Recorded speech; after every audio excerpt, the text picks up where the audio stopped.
name is Lillian Peters, and I am the proud winner of the Lovely Ladies in Lowell Poetry Slam competition. The poem that I am reading to you today is entitled They Go Nowhere. They go nowhere, but they have thoughts and dreams of being millionaires. Gucci and Versace is what they wanted to see, but life did not turn out how they wanted it to be.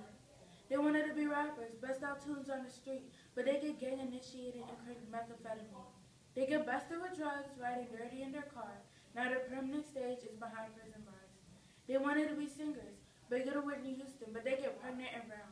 And to add on to that, their boyfriend's another Bobby Brown. They thought he was Romeo, you know?